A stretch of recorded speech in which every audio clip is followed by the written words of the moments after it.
یہ نشست مصنوعی ذہانت کی مدد سے تیار کی گئی ہے۔ چونکہ AI نے اس اسکرپٹ کو بنانے میں مدد کی ہے تو ہو سکتا ہے کہ آپ کو کبھی کبھار تلفظ یا گرامر کی غلطیاں سنائی دیں۔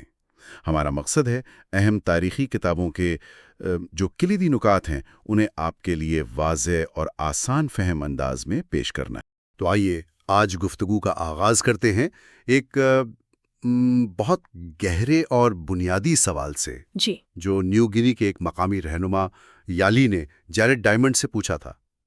آپ سفید فام لوگ اتنی ساری کارگو، یعنی یہ دولت، یہ ٹیکنالوجی کیسے لے آئے؟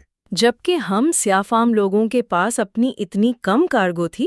جی، یہ سوال ہے۔ بالکل، یہ سوال ہمیں سیدھا آج کی دنیا میں دولت اور طاقت کی جو وسیع نابرابریاں ہیں نا، ان کی جڑ تک لے جاتا ہے۔ اور آج ہم جیرڈ ڈائمنڈ کی اسی مشہور اور آپ کہہ لیں تہلکہ مچانے والی کتاب گنز، جرمز اینڈ اسٹیل کا گہرائی سے جائزہ لے رہے ہیں۔ جی، یہ کتاب پچھلے 13,000 سالوں پر محیط تمام انسانی معاشروں کی تاریخ کا احاطہ کرنے کی ایک بہت بڑی کوشش ہے۔ 13,000 سال۔ جی، اور یہ سمجھانے کی کوشش کرتی ہے کہ آخر مختلف براعظموں پر تاریخ کے دھارے اتنے مختلف کیوں رہے۔ اور یہ واضح کرنا بہت ضروری ہے شروع میں ہی کہ ڈائمنڈ کی یہ کتاب کسی بھی قسم کے نسلی برتری کے نظریے کو مکمل طور پر مسترد کرتی ہے۔ بالکل، یہ بہت اہم نکتہ ہے۔ اس کے بجائے یہ حتمی وضاحتیں یعنی الٹیمیٹ ایکسپلینیشنز تلاش کرتی ہے۔ اچھا، یعنی وہ گہری وجوہات جو ماحول اور جغرافیہ میں پیوست ہیں، نہ کہ لوگوں کی حیاتیاتی ساخت میں۔ ٹھیک، حیاتیات میں نہیں، ماحول میں۔ جی بالکل۔